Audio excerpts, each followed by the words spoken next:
বা 55 বছর হয়ে গেল স্বাধীনতা, এখনো মানুষকে তার ঘরের ভিতরে পানিতে ডুবতে হয়।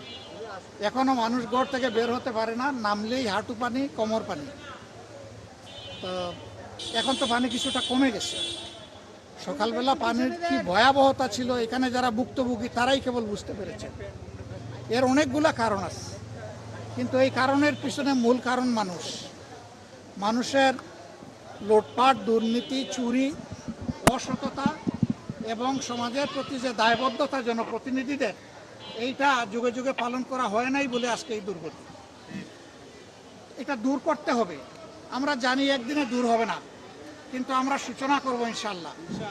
আমরা আমাদের অবস্থান থেকে আজকে চেষ্টা করেছেন আমাদের সহকর্মীরা মানুষকে পাড়ে একটু সহযোগিতা করতে, বিভিন্ন ভ্যান ভাড়া করে ঘরে ঘরে একটু খাবার পানি পৌঁছায় দেওয়ার চেষ্টা করেছেন।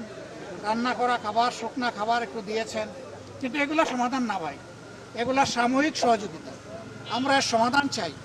সমাধান নিয়ে আমি সংসদে কথা বলেছি। এ পর্যন্ত উচ্চ পর্যায়ের 2টা মিটিং হয়েছে আমার সাথে, এবং আমরা আশা করছি যে একটা সমাধানে আমরা ইনশাল্লাহ পৌঁছতে পারব। আমরা সমাজের সকলের সহযোগিতা চাই। এই সহযোগিতা নিয়েই আমরা ইনশাল্লাহ অন্তত এই আসনটাকে একটা দুর্ভোগ মুক্ত আসনে আমরা পরিণত করতে চাই। আল্লাহ যেন সেই সুযোগটা আমাদেরকে দান করেন। আপনারা সবাই দোয়া করবেন। আর মানুষ কষ্ট পেয়েই তো খুব প্রকাশ করছে, এটা আমাদের পাওনা, রাজনীতিবিদদের পাওনা। যুগে যুগে আমরা তাদের সাথে যে আচরণ করেছি, এই আচরণের কারণেই আজকে এই ক্ষোভ তখনই মিটবে যখন তারা দৃশ্যমান কোনো উন্নয়ন দেখবে।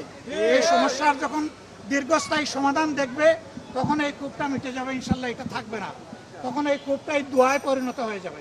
আমরা সেই দোয়া এবং ভালোবাসার জায়গা তৈরি করতে চাই। আপনারা দোয়া করবেন। সবাইকে ধন্যবাদ। আসসালামু আলাইকুম ওয়া রাহমাতুল্লাহ।